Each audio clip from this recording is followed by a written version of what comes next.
할렐루야, 반갑습니다. 오늘 제가 이렇게 여러분들과 말씀 안에서 다시금 교제할 수 있도록 인도하신 우리 하나님을 찬양합니다. 지금 이 시간은 우리의 인생이라는 그 커다란 타임라인 안에서 매우 찰나와 같이 짧은 스쳐 지나가는 순간입니다. 그러나 이 짧은 시간 안에서 나눠지는 그 하나님의 말씀을 통하여 하나님께서는 우리 안의 생각과 우리의 가치관과 또 마음의 소망, 미래를 바꾸실 수 있는 그러한 능력의 하나님이심을 기억하시기 바랍니다. 그래서 오늘도 그 말씀의 능력을 믿고 그 말씀에 의지함으로 이 시간 우리가 하나님의 그 역사를 기대할 수 있기를 소망합니다. 오늘 저는 간단한 질문 하나로 여러분들께 이 설교를 시작하도록 하겠습니다. 우리 교회 안에는 여러분 의사라는 직업을 가지신 분들이 계십니다. 그리고 의사라는 직업을 가진 자녀를 두신 우리 부모님들도 계시고 또 의사가 되기를 희망하는 학생들도 있습니다. 그런데 만약 누군가가 여러분에게 좋은 의사란 어떤 사람인가요? 라고 물어본다면 여러분은 무엇이라고 대답을 하시겠습니까? 어떤 분은 환자가 아픈 것을 잘 들어주고 공감해주는 의사가 좋은 의사가 아닐까요? 라고 대답할 수 있을 것입니다. 또 어떤 분은 병원에 방문한 환자를 환한 웃음으로 친절하게 맞아주고 또 환자를 즐겁고 유익한 말들을 많이 해주는 의사가 좋은 의사가 아닐까 생각할 수도 있을 것이죠. 또 어쩌면 누군가는 병원비를 좀 적절하게 받는 의사가 좋은 의사일 거다라고 생각하실 수도 있겠습니다. 왜냐하면 이러한 점들이 모두 분명 좋은 의사들이 가진 장점들 중에 하나가 될 수 있기 때문인데요. 그러나 아무리 이러한 것들이 우리에게 유익하다 하더라도 사실 우리에게 가장 좋은 의사는 어떤 사람입니까? 그렇습니다. 바로 그 의사라는 직업의 본질을 잘 이해하고 그 맡겨진 일을 성실하게 행하는 사람일 것입니다. 그렇죠? 그렇다면 의사의 본질적인 의무가 무엇일까요? 바로 환자의 건강하지 못한 몸의 부위를 정확하게 진단하고 잘 치료해 주는 것. 그것이 좋은 의사가 추구해야 하는 그러한 본질적인 임무이겠지요. 아무리 성격이 좋고 아무리 병원비를 적게 받는다고 하더라도 정작 우리 몸의 아픈 부위를 치료하지 않고 오히려 건강한 몸의 부위를 망가뜨리는 의사가 있다면 그 의사는 결코 좋은 의사라고 말할 수 없을 것입니다. 제가 지난 1월에 한국에 방문하였을 때 좋은 의사 한 명을 만날 수가 있었습니다. 이번에 저와 제 가족이 오랜만에 한국을 방문하다 보니까 저희 처가 식구들 중에서 정말 오랜만에 만날 수 있는 분들이 계셨는데요. 특별히 저의 큰 처형 식구들이, 그러니까 제 아내의 큰언니 식구들의 집을 방문하였을 때의 일입니다. 저희를 오랜만에 보신 우리 처형이 저와 제 아내의 얼굴을 보더니 피부가 예전에 비해서 좀 많이 상한 거를 보시고 마음이 좀 안쓰러우셨었나 봐요. 그래서 여기 집 근처에 좋은 피부과가 있으니까 피부 병원이 있으니까 미국에 돌아가기 전에 꼭 한번 들렸다가 가라고 말씀을 해주셨습니다. 그런데 제가 이제 한국에서 해야 할 일이 너무 많다 보니까는 계속해서 병원을 방문하지 못하고 미루다가 이제 우여곡절 끝에 미국을 들어오기 3일 전에 병원을 이제 방문을 하게 되었습니다. 이제 병원에 도착해서 상담실에 들어가서 이제 의사분을 만나게 되었는데 이분이 저의 얼굴을 보면서 열심히 이제 상담을 하시다가 갑자기 잠시만요 하시더니 뜬금없이 저에게 저 혀를 좀 잠깐 볼 수 있을까요? 이렇게 말씀을 하시더라고요. 그래서 제가 제 혀를 이렇게 보여드리니까 제 혀 끝에 이제 섬유종이라고 하는 작은 살덩이가 볼록하게 튀어나와 있다고 말씀을 하시는 것이었습니다. 사실 제가 이제 그 혀 끝에 그 살덩이가 꽤 오래전부터 있었던 것인데 제가 그것 때문에 밥을 먹을 때도 참 불편하고 말을 할 때도 괜히 상대방이 신경 쓰이고 해서 이번에 한국에 나왔을 때 좀 치료를 받고 가면 좋겠다라고 이렇게 생각만 하다가 시간도 없고 또 치료를 해주는 병원들이 너무 먼 곳에 있어가지고 그냥 포기를 하고 있었던 것이었습니다. 그런데 이 의사분이 그거를 보시더니 이것도 같이 치료해 드릴까요? 라고 말씀을 하시는 것이었습니다. 그래서 제가 아이고 이게 웬일인가 하면서 네, 바로 그렇게 대답을 하고 이제 치료를 받기 위해 의자에 앉았는데 그런데 잠시 후에 더 놀라운 일이 일어났습니다. 이 의사 선생님께서 치료를 위해서 혀를 한번 내밀어 보세요 라고 이렇게 말씀하셔서 제가 이렇게 혀를 내밀었는데 혀가 조금밖에 아직 안 나왔습니다. 조금 더 내밀어 보세요 해서 제가 좀 더 내밀었는데 여전히 혀가 조금밖에 안 나왔다고 제 혀를 이렇게 잡아 당겨 보시다가 제 혀가 조금밖에 안 나오는 걸 보시고는 그 문제의 원인을 발견하셨습니다. 바로 제 혀의 뿌리가 혀 밑에 살하고 너무 많이 붙어 있다는 것이었습니다. 그러면서 말씀을 하시기를 이렇게 혀 밑에 부분이 살에 많이 붙어 있으면은 혀 짧은 소리가 나니까 그 밑을 잘라주는 치료를 해주는 게 좋다라고 말씀을 하시는 것이었습니다. 그러면서 말씀을 하시기를, 아까 아내분이 말씀하시기를 미국에서 목회를 하신다고 말씀하시던데 그러면 말도 많이 해야 하니까 제가 원하시면 안전하게 잘라드리겠습니다 라고 하시는 것이었어요. 자, 여러분이 만약 저였다면 이것을 받으시겠습니까? 아니면 받지 않으시겠습니까? 그렇죠. 당연히 받아야죠. 말씀을 전하는데 도움이 된다고 하는데 당연히 받아야 하지 않겠습니까? 그래서 제가 전혀 생각지도 않던 치료를 갑자기 받게 되니까 좀 두려움이 있었는데, 이미 제 혀를 잡고 계신 그 의사 선생님의 의지가 너무 확고해 보여서 저도 얼떨결에 네 라고 대답을 했습니다. 그랬더니 그 의사 선생님께서 바로 제 혀에다가 마취주사를 놓으시더니 제 혀 밑에 뿌리를 가위로 쓱싹쓱싹 자르시고 혀 끝에 있는 그 살덩이를 레이저로 부직 해서 지져서 태우시더니 한 5분 만에 그 두 가지 치료를 뚝딱 해결해 주시는 거였습니다. 그리고는 저에게, 자, 한번 안 되던 발음 있으시면 안 되던 발음을 한번 말해보세요 라고 이렇게 말씀을 하시더라고요. 그래서 제가 안 되던 발음을 갑자기 하라고 하시니까 뭐가 있지 생각을 해보다가, 알파벳 R 발음이 잘 안 되었지? R 발음을 좀 해봐야겠다 하면서 R 이렇게 하는데 R 발음이 되는 것이었습니다. 네, 아직 안 되나요? R 이렇게 좀 이렇게 혀를 이렇게 말아 올려야 된다고 하는데, 네. 그런데 더 놀라운 것은 제가 이렇게 치료를 마치고 이제 병원비를 내기 위해서 병원비를 내려고 나왔는데 보니까 진료비가 어떻게 되었을까요? 저는 당연히 의료보험이 없으니까 좀 비용이 좀 나았겠지라고 생각을 했는데 모든 치료 비용이 단돈 50불에 5만 원에 다 치료가 된 것이었습니다.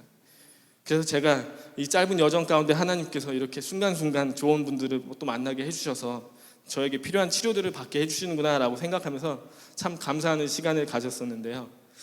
오늘 우리가 이렇게 가족 합동 예배로 이렇게 아이들과 함께 하기 때문에 조금은 이제 우스운 이야기로 설교를 시작을 했습니다. 그런데 이제 제가 이번에는 조금 더 진지한 질문을 한번 드려보도록 하겠습니다. 저는 방금 말씀드린 의사분과 같이 자신이 맡은 직업에 열심인 분들을 만나면 꼭 드는 생각이 하나 있습니다. 세상 일에도 이렇게 열심히 책임감을 가지고 하는 분들이 정말 많이 계시는데, 하나님의 교회를 섬기는 목회자로 부름받은 제 자신은 과연 얼마나 투철한 정신과 책임을 가지고 하나님의 일에 임하고 있는가를 질문해 보는 것입니다. 그리고 이어서 갖게 되는 생각은, 내가 정말 좋은 목회자, 책임을 다하는 목회자가 되기 위해서 추구해야 하는 가장 본질적이고 막중한 책임, 사명이 무엇인지를 한번 되돌아보는 것이죠. 여러분, 만약 여러분이 저처럼 만약 여러분이 목사님이 되었다고, 목회자가 되었다고 한번 상상해 보시기 바랍니다. 여러분이 지금 반석교회의 목회자입니다. 그리고 이러한 질문을 한번 스스로에게 던져보십시오. 내가 지금 목회자로 목회를 하게 된다면 교회를 섬기는 일 가운데 가장 본질적인 일로 최우선시하고 다른 그 어떤 것들을 포기하면서까지도 내가 이것만큼은 결코 포기하지 않겠다라고 생각하는 그 사역이 있다면 그것이 무엇일까요? 예수님께서는 이 땅에 세워진 가장 첫 번째 교회, 예루살렘 교회의 목자 중에 한 사람으로 베드로를 부르셨습니다. 그리고 그가 사람 낚는 업으로 그를 부르시면서 그가 집중해야 하는 사역의 가장 큰 핵심이 무엇인지를 다음과 같이 말씀하셨습니다. 요한복음 21장 15절에서 17절까지의 말씀을 한번 볼까요? 요한복음 21장 15절에서 17절까지의 말씀 한번 띄워주시면 감사하겠습니다. 15절에 보시면 예수님께서는 베드로에게 내가 나를 사랑하느냐라고 물으셨을 때 베드로가 그렇습니다 라고 대답하니 그러면 나의 어린 양을 먹이라 라고 말씀을 하셨죠. 그리고 다음 구절을 보시면 16절에서 다시 한번 내가 너를 정녕 사랑하느냐라고 하였을 때 베드로가 그렇다고 대답하였을 때 내 양을 치라고 말씀하셨습니다. 그리고 다음 구절인 17절에서 다시 한번 베드로에게 너가 정말 나를 사랑하느냐, 그러합니다 라고 말했을 때 다시 한번 내 양을 먹이라 라고 말씀을 하셨죠. 예수님은 베드로가 그분의 양을 위해서 하여야 할 일이 무엇인지를 다음과 같이 반복해서 말씀하셨습니다. 그것이 무엇입니까? 그들을 먹이고 그들을 치라, 그리고 다시 한번 반복해서 그들을 먹이라라는 것입니다. 여기에서 예수님께서 베드로에게 먹이고 치라라고 말씀하실 때 그것은 무엇을 의미하는 것입니까? 밥을 먹이라는 건가요? 말 안 듣는 양을 지팡이로 때리라는 건가요? 아니지요. 그럼 무엇입니까?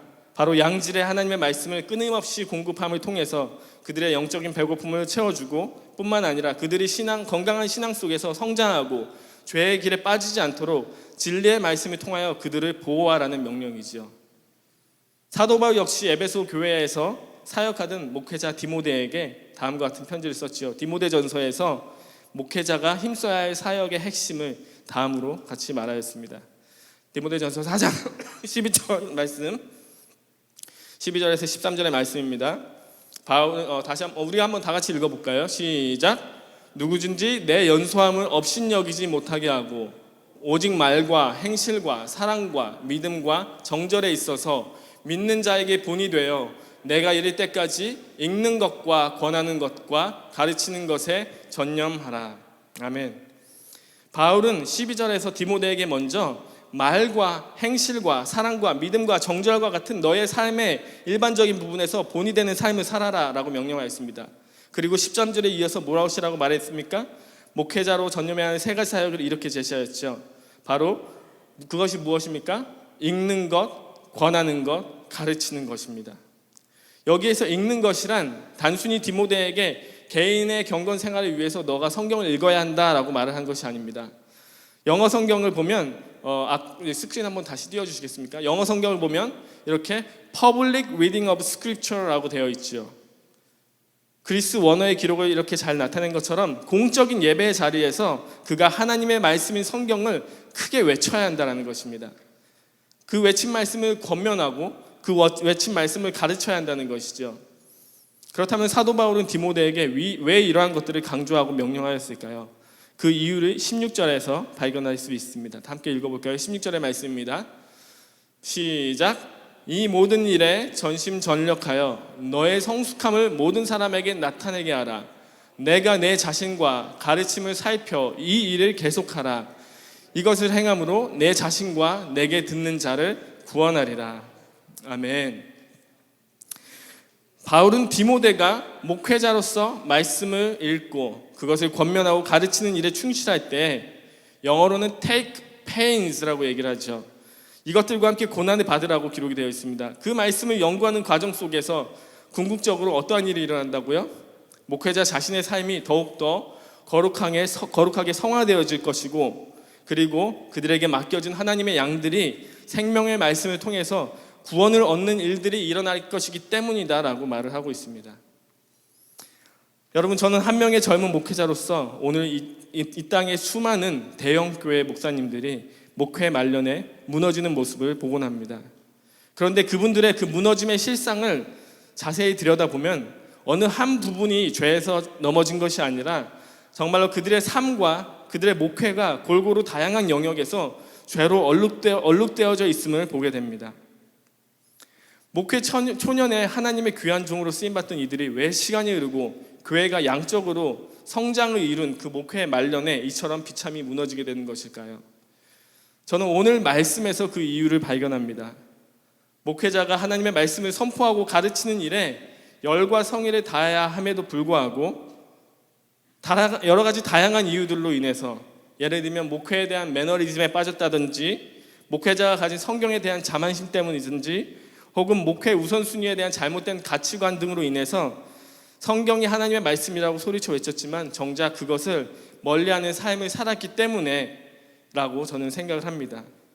성경에 대한 무지와 무관심이 목회자 자신이 목양하는 온 교회 성도들이 영적으로 성장하지 못하도록 막았을 뿐 아니라 목회자 스스로의 삶에서조차도 그 구원의 진보, 영적인 성화를 온전히 이루지 못하는 결과를 가져왔다는 것이죠. 디모데후서 2장 15절에는 사도 바울이 디모데를 향하여 다음과 같은 말을 하였습니다. 한번 읽어볼까요? 시작.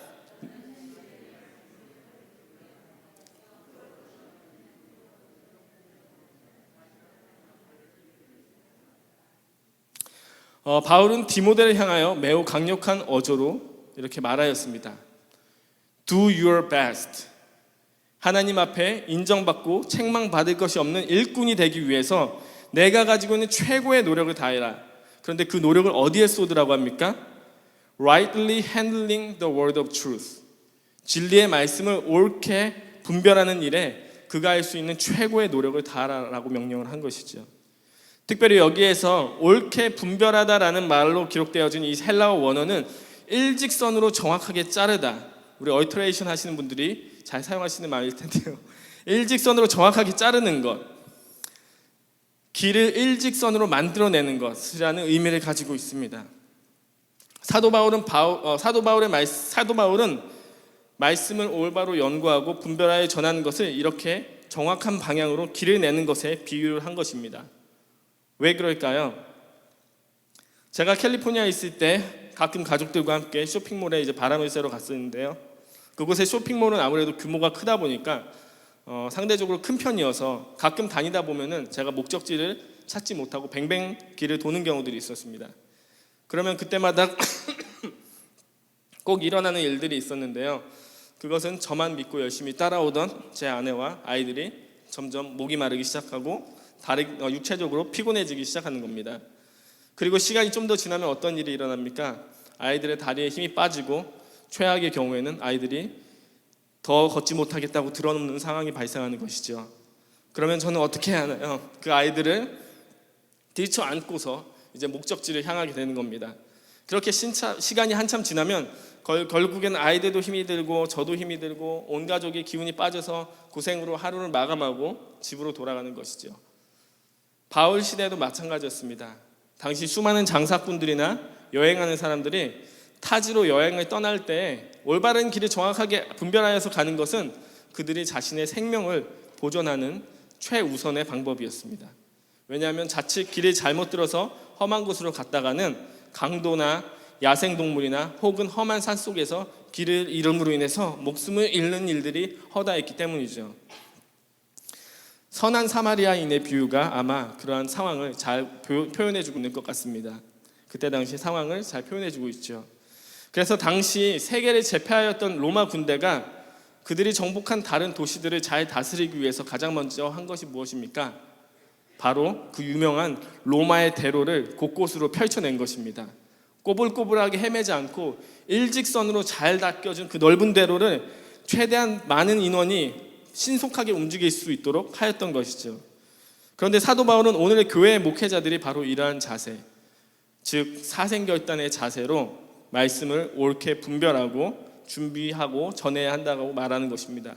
왜 그렇습니까? 온 교회 성도가 바른 진리 안에서 올바른 방향으로 나아가지 못할 때 그들이 결국 영적으로 피폐한 삶을 살게 될 것이기 때문이죠. 그렇기 때문에 여러분, 저를 포함하여서 우리 반석교회의 모든 목회자들 그리고 우리 주일학교 선생님들을 위해서 여러분들이 이 사역을 잘 감당할 수 있도록 참 많이 기도해 주시기를 부탁드립니다. 이분들이 저희 교육자들이 또 우리 교사들이 이 말씀을 증거하는 일에 최선의 노력을 다할 수 있도록 위에서 기도해 주시고 또 도와주시면 감사하겠습니다. 자, 그런데 오늘 제가 여러분들께 드리고자 하는 말은 사실 좋은 의사가 어떠한 사람인지, 좋은 목사가 어떠한 사람인지를 말하려고 하는 것이 아닙니다.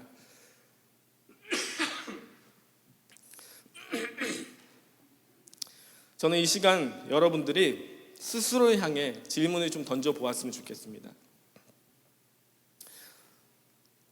좋은 의사는 어떤 사람이야? 좋은 목사는 어떤 사람이야? 이런 것을 생각하기 이전에 내 자신을 향해 한번 질문을 던져보아야 한다는 것입니다. 여러분, 우리는 예수 그리스도의 거룩한 몸으로 부름을 받은 교회이죠. 그렇다면 우리 교회라는 이 공동체가 좋은 교회, 정말 본이 되는 교회가 되기 위해서 지켜야 하는 교회의 본질적인 그 의무가 무엇인지를 생각해 보시기 바랍니다. 우리 각자가 이 땅에서 하나님이 보시기에 아름다운 교회, 지역사회의 본이 되는 그러한 성경적인 교회의 모습을 갖기 위해서 우리가 추구해야 하는 가장 우선시되는 일이 무엇인지를 한번 생각해 보자라는 것입니다. 신약 성경을 보면 우리는 예루살렘 교회에서부터 갈라디아의 교회까지, 갈라디아 교회, 또 골로새 교회, 고린도 교회, 빌립보, 또 계시록에 기록된 7가지 교회들과 같이 참 많은 교회들을 만날 수가 있죠. 그리고 그 대부분의 교회들이 사도 바울을 통하여서 세워진 그러한 사도 바울을 통해서 세워진 것을 사도행전을 통해서 알 수가 있습니다. 그런데 한 가지 흥미로운 사실은 그 많은 교회들 가운데 사도 바울이 성경에서 모든 믿는 자들의 본이 되는 교회였다라고 칭찬한 교회가 있습니다. 그 교회가 어디입니까? 바로 오늘 우리가 읽은 본문 그 데살로니가 교회입니다. 그 데살로니가전서 1장 7절의 말씀을 다시 한번 우리가 읽어볼까요? 한번 다 같이 읽어보겠습니다. 시작.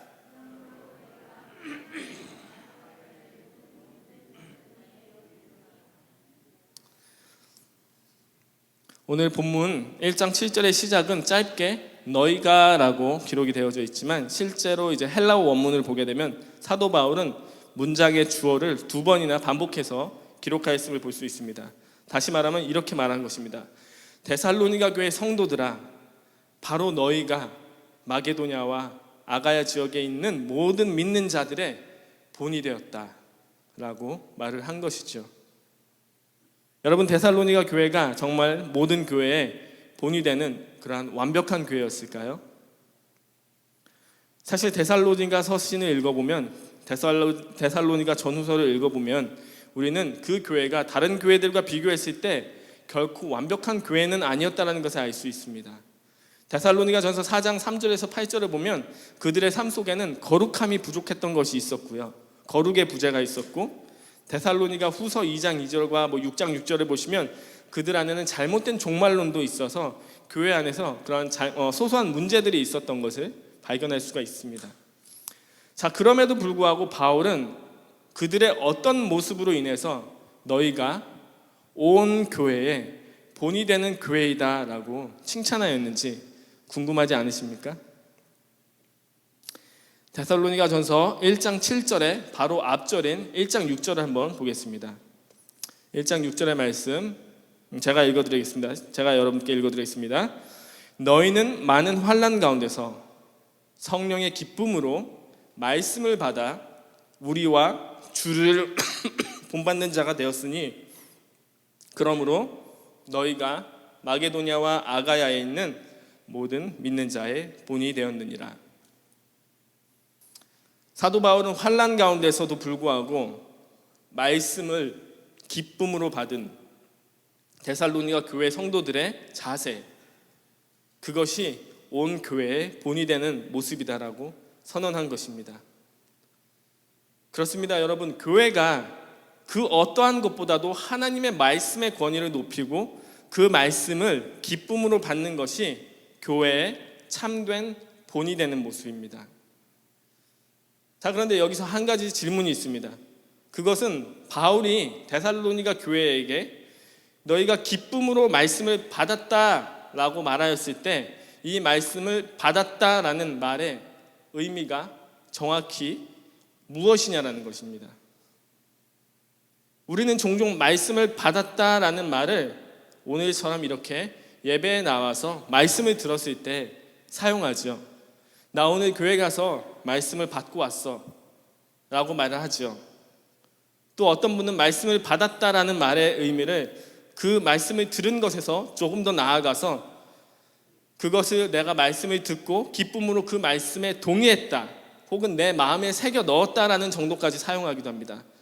아, 오늘 그 말씀 정말 내 마음에 받아졌어, 내 마음에 정말 와닿았어 라고 말하면서 그 말씀에 내가 동의한다라고 그렇게 말하기도 하죠. 그런데 오늘 본문에서 사도 바울이 데살로니가 교회에게 그들이 온 교회의 본이 되었다라고 칭찬한 그 모습은 단순히 말씀을 들었다거나 단순히 그 말씀에 내가 기쁨으로 정말 그 말씀 좋았어라고 동의하였다라는 정도의 의미가 아니다라는 것을 여러분은 아셔야 합니다. 본문에서 그들이 말씀을 기쁨으로 받았다라는 말의 의미는 그들이 하나님의 말씀을 듣고 그것을 따르는 일에 고난과 핍박이 있었음에도 불구하고 기쁨으로 그 말씀을 자신들의 삶에 적용하고 자신들의 삶에 순종하는 자리까지 나아간 것, 그것입니다. 그것을 어떻게 할 수 있을까요? 6절의 말씀을 한번 볼까요? 6절의 말씀 한번 다시 보겠습니다. 우리 6절의 말씀 보면 이렇게 써 있죠. 너희는 많은 환난 가운데서 성령의 기쁨으로 말씀을 받아 그리고 이 다음이 중요합니다. 우리와 사도 바울과 사도 바울의 전도팀이죠. 그리고 주 예수 그리스도를 이야기하는 것이요. 너희가 우리와 예수 그리스도를 본받는 자가 되었으니. 예수님과 사도 바울의 삶이 어땠습니까? 고난 속에서도 말씀에 순종하는 모습을 나타내셨죠. 바울은 데살로니가 성도들에게 예수님과 바울이 핍박 속에서도 말씀에 순종한 것과 같이 너희가 그 본을 따랐다라고 지금 말하고 있는 것입니다. 그렇습니다. 데살로니가 교회는 핍박 속에서도 말씀에 순종하였던 것입니다. 데살로니가 교회가 받은 고난에 대해서 잠깐 살펴보면 한 가지 흥미로운 점이 있습니다. 그것은 데살로니가 교회가 당시의 예루살렘 교회와 같이 같은 민족으로부터 핍박을 받았다라는 것입니다. 자기들의 친척, 가족, 친구들로부터 처절한 핍박을 받았다라는 것입니다.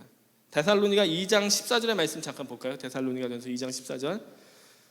여기 보시면 이렇게 되어 있죠. 형제들아 너희가 그리스도 예수 안에서 유대에 있는 하나님의 교회들을 본받는 자가 되었으니 그들이 유대인들에게 고난받음과 같이 너희도 너희 동족에게서 동일한 고난을 받았느니라. 그들은 왜 자신들의 동족으로부터 핍박을 받았을까요? 성경은 이것을 자세하게 기록하고 있지 않지만 과거의 역사 기록을 살펴보면 중요한 단서를 발견할 수 있습니다. 그것은 그들이 당시 로마 황제로부터 받았던 특별한 혜택과 관련이 있는데요. 로마 제국이 세상을 제패하던 때에 로마 황제는 데살로니가 지역 사람들에게만 특별한 대우를 제공해 주었다고 합니다. 그들을 특별히 신임해서 그들의 정치와 경제, 문화 생활에 완전한 자유를 주었다라는 것입니다. 그런데 갑자기 바울이라는 자가 와서 예수라는 새로운 왕을 소개하고 그 왕을 따라야 한다라고 말을 하니까 데살로니가 시민들이 급격히 불안해지기 시작한 것입니다. 왜 그렇습니까? 데살로니가 시에 예수라는 왕을 따르는 성도들이 점점 많아질수록 그들이 로마 황제를 향해 반역을 꾀하는 무리들로 그렇게 오해를 받게 될 것이고 결국에는 어려움에 처하게 될 것이기 때문이었습니다. 그래서 사도 바울이 데살로니가 지역에서 처음에 전도할 때 장면을 보면 이러한 배경과 관련해서 상황들이 펼쳐지고 있는 것을 볼 수가 있는데요. 사도행전 17장 1절에서 8절의 말씀을 잠깐 보시면 이렇게 기록되어져 있습니다. 이 사람들이 다 가이사의 명을 거역하여 말하되 다른 임금 곧 예수라는 이가 있다 하더이다 하니 무리와 입장들이 이 말을 듣고 소동하였다. 이게 지금 데살로니가에서 바울이 전도할 때 일어난 일입니다. 다른 임금 예수라는 이가 있다는 것을 전하는 것을 보면서 읍장과 그 지역 사람들이 소동하였다는 것이죠. 이러한 이유로 인해서 데살로니가 지역 시민들은 예수를 믿는 자기 가족과 친지들을 향해서 고된 핍박을 가했던 것입니다. 그 핍박이 얼마나 강력했는지 바울이 데살로니가 후서 1장 4절에서 7절에 보게 되면 극심한 환난을 겪는 그들을 향한 격려의 메시지가 기록되어져 있고 또 데살로니가 전서 4장 14절에는 주님 안에서 죽은 자들, 주님 안에서 잠든 자들, 즉 핍박을 통하여 죽음을 당한 자들에 대한 그 슬픔을 위로하는 그 소망을 주는 부활의 메시지가 담겨 있는 것을 볼 수가 있는 것입니다. 자, 그럼에도 불구하고 놀랍게도 이 커다란 핍박에도 데살로니가 교회 성도들은 하나님의 말씀을 그들의 삶 속에 깊숙이 받아들이고 순종을 하였다라는 것입니다. 그리고 그 모습을 가리켜서 사도 바울은 너희가 온 교회의 본이 되었다라고 선언한 것이죠. 자, 그렇다면 이제 오늘 말씀의 마지막이자 가장 핵심이 되는 문제를 생각해 보았으면 좋겠습니다. 그것은 데살로니가 교회가 그런 극심한 환난 속에서도 불구하고 어떻게 하나님의 말씀을 그토록 기쁨으로 받으며 살아갈 수 있었는가라는 질문이죠. 여러분도 환난을 경험하면서도 하나님의 말씀에 순종하는 자리로 나아가고 싶지 않으십니까?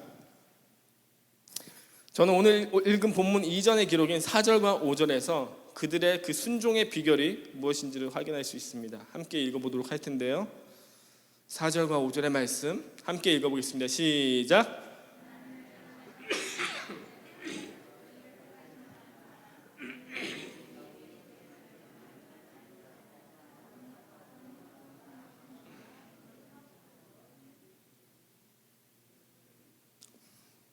데살로니가 교회가 커다란 핍박 속에서도 하나님의 말씀을 기쁨으로 순종할 수 있었던 이유는 하나님께서 그들을 택하심으로 복음이 그들에게 단순히 말로 전해진 것이 아니라 뭐라고요? 능력과 성령과 큰 확신으로 그 마음에 믿어졌기 때문입니다. 다시 말하면 하나님께서 그들의 마음을 만지심으로 복음이 그들의 마음 깊숙이 뿌려내려질 수 있게 하셨고, 그 복음에 대한 확신이 그들의 삶을 순종으로 인도하였다라는 것입니다. 그렇습니다, 여러분. 우리가 거듭남으로 복음이 내 안에서 실제가 되었을 때 우리는 비로소 예수님의 참된 제자의 삶을 살아가게 됩니다. 특별히 예수님께서는 팔복의 말씀을 통해서 하나님께 복을 받은 거듭난 영혼의 모습이 어떠한지를 보여주셨는데요. 그 첫 번째가 무엇이었습니까? 심령이 가난한 자의 모습입니다. 예수님은 자신이 영적으로 얼마나 가난한지, 거룩하신 하나님 앞에서 얼마나 큰 죄인인지를 깨달은 자들이 하나님의 복을 받은 자들이라고 말합니다. 왜 그렇습니까? 자신의 죄를 깨닫지 못하던 그 죽었던 영혼의 어두운 눈이 하나님의 은혜로 열려졌기 때문입니다. 그리고 하나님의 은혜로 자신의 그 영적인 가난함을 보게 된 자들은 두 번째 마음, 애통하는 마음을 갖게 된다고 말씀하셨죠. 자신의 죄에 대해서 눈물로 회개하고 진정으로 회개하는 그 애통하는 마음이 그들의 마음 가운데 일어나고 그 죄의 문제를 해결해 주시는 예수님 앞으로 나아가게 된다는 것입니다. 그리고 애통하는 마음이 그 예수님 안에서 참된 위로함을 받게 되었을 때 세 번째 마음이 무엇인가요? 타인을 향한 온유의 마음이 그들 안에 깊이 뿌려내려진다라고 말씀하신 것이죠. 왜요? 자신의 문제가 자기의 능력이 아닌 오직 예수님의 은혜로 해결되었다라는 것을 깨달았기 때문에 다른 이들의 연약함을 온유함으로 돌아보게 된다라는 것입니다. 우리가 이 시간 팔복의 말씀들을 다 말할 수 없지만 요점은 이것입니다. 여러분, 우리는 각자의 삶 속에서 내가 하나님의 말씀에 대하여 어떠한 자세를 갖고 있는지 깊이 생각해 보아야 합니다. 나는 하나님의 말씀을 순종하는 것이 참 어렵고 힘든 상황이지만 그럼에도 불구하고 그것을 지켜 행함으로 성령이 주시는 기쁨을 누리며 살아가고 있는지, 아니면 수십 번의 설교를 듣고 하나님의 말씀을 깨달아 알아도 여전히 순종의 자리로 나아가는 것은 나의 삶과는 별개의 문제인지, 여전히 내 삶과 방식의 가치관을, 내 삶의 방식과 가치관을 최우선으로 여기며 살아가고는 있지는 않은지 생각해 보아야 한다는 것이죠. 하나님의 말씀은 듣고 동의하되 그것과는 늘 별개의 삶을 살아가는 스스로의 일지적인 삶의 모습이 힘들지는 않으십니까? 여러분, 하나님의 말씀이 우리 안에서 진정한 열매를 맺는 삶을 살아가기를 원하신다면 우리는 오늘 데살로니가 교회 성도들과 같이 먼저 예수 그리스도의 그 복음이 내 안에 실제가 될 수 있도록 나의 영적인 가난함을 볼 수 있는 은혜를 달라고, 내 안에 죄를 향하여 애통하고 참회하는 마음을 갖게 해달라고 간절히 기도해야 합니다. 말씀에 대한 참된 순종은 우리의 의지에서 시작되는 것이 아닙니다. 하나님이 내 안에 새 생명을 주심으로 예수님이 나에게 어떠한 분이신지를 깨닫고 그분이 나에게 행한 일에 대한 믿음과 그분이 주신 그 모든 약속들에 대한 확신이 내 안에 가득 채워졌을 때 비로소 순종이 일어나는 것이기 때문입니다. 우리가 순종하지 못하는 것은 절대 우리의 의지가 약한 것이 아니라 복음에 대한 믿음과 복음에 대한 확신이 부족하기 때문인 것을 여러분은 반드시 알아야 합니다. 이 시간 오늘 이 말씀을 생각하면서 한번 우리의 믿음을 한번 되돌아봤으면 좋겠는데요. 나의 안에는 과연 복음에 대하여 얼마나 깊은 확신이 있는지, 나의 삶 가운데 복음은 정말로 얼마나 실제로 작용하고 있는지 한번 생각해 보길 원합니다.